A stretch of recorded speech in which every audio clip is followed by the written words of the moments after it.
Hello guys, সবাইকে স্বাগতম একটা নতুন ভিডিওতে। চলো আমি যে ফ্যাক্টরিতে কাজ করি সেই ফ্যাক্টরি তোমাদেরকে দেখাই। এই যে প্লাইবোর্ড ফ্যাক্টরি, আমি এই প্লাইবোর্ড ফ্যাক্টরিতে কাজ করি। আর ওটা ঠিক হট প্রেস, ওটা সম্বন্ধে পরে বলবো। আর এই যে এটা হলো আমার যেখানে কাজ করি, আমি যে মেশিনে কাজ করি সেই মেশিন, এটা হলো সেন্ডিং মেশিন। আর এই যে ইন্দ্রদা, আমাদের সবথেকে মজার লোক ইন্দ্রদা। অপারেটরকে বলছে আমি নাকি ইন্দ্রদাকে পাগল বলছি। আর এই যে আমাদের অপারেটর শান্তনু, এখন মাল গ্রহণ হচ্ছে, কত পিস মাল ছিল, কারণ হিসাব দিতে হবে লাস্টে গিয়ে কত পিস কি মাল চালাতে হয়েছে। চলো এবার এই মেশিন সম্বন্ধে তোমাদেরকে কিছু তথ্য দেখাই। এই মেশিনের কাজ কী সেটা তোমাদের কাছে শেয়ার করি। তো এখনই মেশিন চালু হবে, মেশিন চালু হলে তোমাদেরকে দেখাবো যে কী কাজ, এই মেশিনের ঠিক কাজটা কী। তো মেশিন এর মধ্যেই এই যে মেশিন চালু হয়ে গেছে এর মধ্যেই।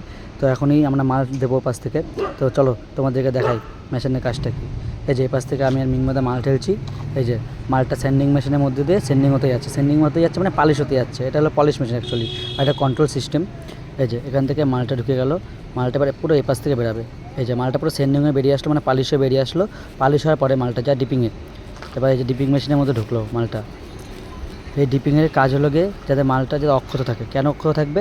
এই যে লিকুইড জল, এই যে মালটা যে লিকুইড জলের মধ্যে হচ্ছে ডিপ হলো, মানে হচ্ছে কেমিক্যাল জলের মধ্যে ডিপ হলো, এই ডিপ হয়ে মালটা বেরোলো। এই কেমিক্যাল জলের কাজ হলো যাতে এই মালটায় কোনো পোকা মাকড় না লাগে, যাতে কোনো পোকা যাতে মালটাকে নষ্ট না করতে পারে, এবং যদি মালটা যেন দীর্ঘস্থায়ী হয়, মানে অনেকবার টেকসই করে। এই যে মালটা পুরো এখান থেকে বেরিয়ে গেল, মালটা মুছে এখান থেকে বেরিয়ে গেল, জলটা মুছে এখান থেকে বেরিয়ে গেল।